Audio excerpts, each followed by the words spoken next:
সীমান্তের নিস্তব্ধতা ভেঙে হঠাৎই এক অন্যরকম গর্জনে কেঁপে উঠল লালমনিরহাটের পাটগ্রাম উপজেলার দহগ্রাম ৩ বিঘা করিডর। সময়টা ছিল পড়ন্ত বিকেল। যারা ভেবেছিলেন বাংলাদেশের সার্বভৌমত্ব রক্ষায় বিজিবি কেবল নীরব দর্শক হয়ে থাকবে, তাদের সেই ধারণা চিরতরে চুরমার হয়ে গেল এক অভাবনীয় প্রতিরোধে।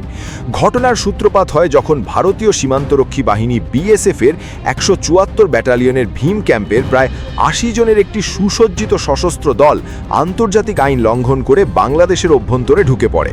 তাদের উদ্দেশ্য ছিল জিরো লাইন থেকে মাত্র ১০ থেকে ২০ গজের ভেতর গায়ের জোরে খুঁটি পোতা এবং কাঁটাতারের বেড়া নির্মাণ করা।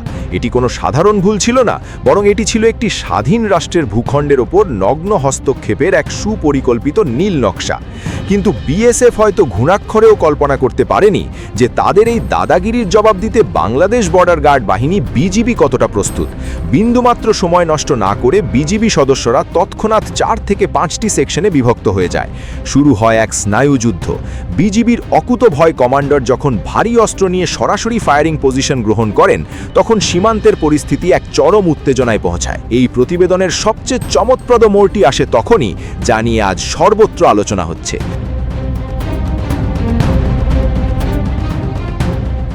প্রত্যক্ষদর্শীদের বর্ণনা অনুযায়ী বিজিবি যখন ফায়ারিং পজিশনে দাঁড়িয়েছিল, তখন বিজিবির একজন সদস্যের একটি কৌশলী পদক্ষেপে রাইফেলের একটি থাপ্পড় বা সজোরে আঘাতের মতো শব্দ হয়।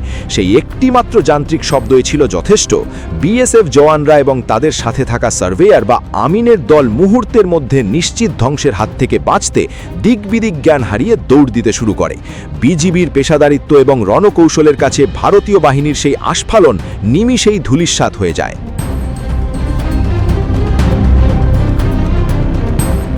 সীমান্তের এই রুদ্ধশ্বাস পরিস্থিতির মাঝেই পশ্চিমবঙ্গের মেখলিগঞ্জের নবনির্বাচিত বিজেপি বিধায়ক দধিরাম রায় সেখানে উপস্থিত হয়ে উস্কানিমূলক বক্তব্য দিতে শুরু করেন।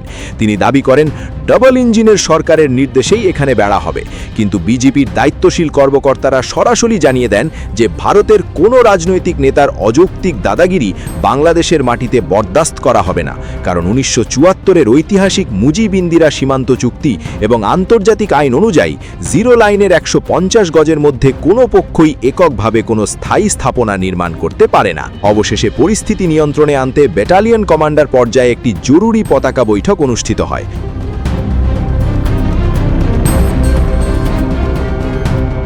বৈঠকে বিএসএফ তাদের এই নগ্ন আগ্রাসনকে জমি অধিগ্রহণের জন্য বাঁশের খুঁটি পোতার মতো একটি হাস্যকর ও দুর্বল অজুহাতে ঢাকার চেষ্টা করে।